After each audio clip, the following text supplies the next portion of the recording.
રાજ્યમાં હાલ ઠંડીનો ચમકારો વર્તાયો છે। પવનની ગતિ તેજ હોવાના કારણે ઠંડીનો ચમકારો અનુભવાઈ રહ્યો છે। 2 થી 3 ડિગ્રી જેટલું તાપમાન હવે આગામી સમયમાં વધી જશે તેવી પણ આગાહી છે। પરંતુ હાલ રાજ્યભરમાં ઠંડીનો ચમકારો અનુભવાઈ રહ્યો છે। ઠંડીનું પ્રમાણ વધ્યું છે।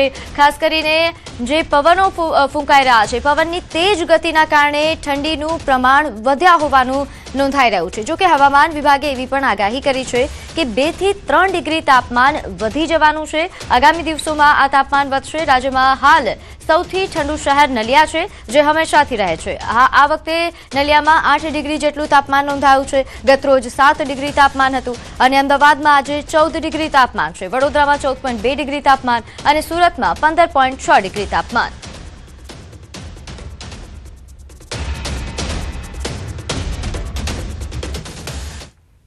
તો રાજસ્થાનના હિલ સ્ટેશન માઉન્ટ આબુમાં કાશ્મીરના ગુલમર્ગ જેવું વાતાવરણ જોવા મળી રહ્યું છે। સતત 2 દિવસથી અહીં પડેલા વરસાદ બાદ ભારે ઠંડી પડી છે, જેના કારણે હોટેલોની બહાર રાખેલા ફર્નિચર પર બરફની ચાદર જામી ગઈ અને નક્કી તળાવની દિવાલો પર પણ બરફની પરત જોવા મળી રહી છે। તાપમાનમાં અચાનક ઘટાડો નોંધાયો। ગુરુ શિખર પર રાત્રે -4 ડિગ્રી જેટલું તાપમાન નોંધાયું। કડકડતી ઠંડીના કારણે વિઝિબિલિટી પણ ઓછી થઈ ગઈ છે, છતાં પ્રવાસીઓએ આ ઠંડીનો આનંદ માણવા માટે આબુ પહોંચી રહ્યા છે।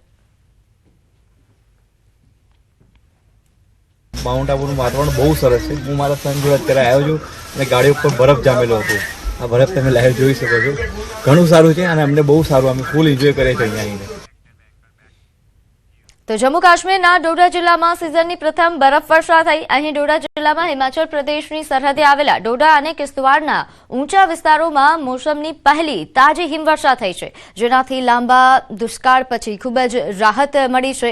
હવામાનમાં અચાનક થયેલા ફેરફારથી સમગ્ર પ્રદેશ સુંદર સફેદ લેન્ડસ્કેપમાં પરિવર્તિત થઈ ગયો। સ્થાનિક લોકો, ખાસ કરીને ખેડૂતો, હિમવર્ષાની ઉજવણી કરી રહ્યા છે, કારણ કે તેનાથી જમીનમાં ભેજ વધશે। આ ઉપરાંત પાણીના સ્ત્રોતને રિચાર્જ કરવાની અને આગામી ખેતીની મોસમને ફાયદો થશે।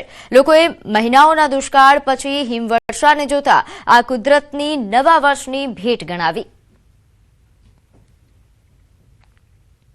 खिताई चुनाव में बिलाखिरकार 2 महीने की मुसलसल ड्राई स्पेल के बाद जो है 1 जनवरी 2026 को जो है एक बारिश और बर्फ ने दस्तक दी है।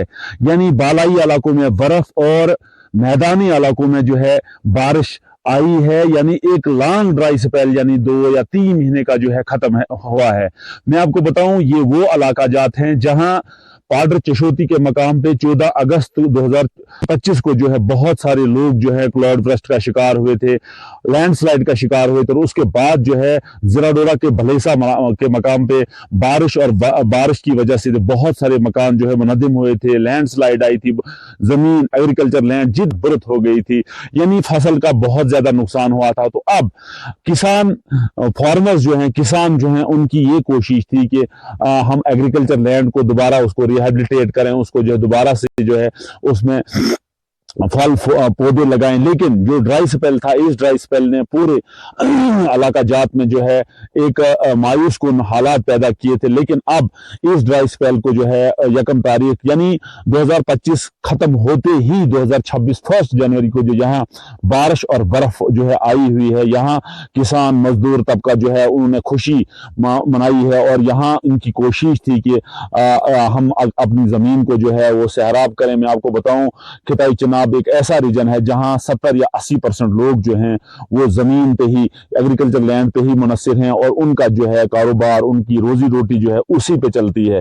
आज के हालात अब ऐसे हैं, मौसम फिर आज आबरो आलूद है। लेकिन मैं आपको बताऊं, आप देखिए इस बर्फ ने एक बार यहाँ जो है किसानों में खुशी, किसानों में जो फार्मर्स हैं, पुअर लोग जो हैं, जो एग्रीकल्चर लैंड पे ही मुनस्सिर हैं, उनमें जो है एक खुशी पाई जाती है। क्योंकि क्यों ना हो, क्योंकि 2-3 महीने का ड्राई स्पेल जो है आखिरकार खुशक साली जो है वो खत्म हो गई है।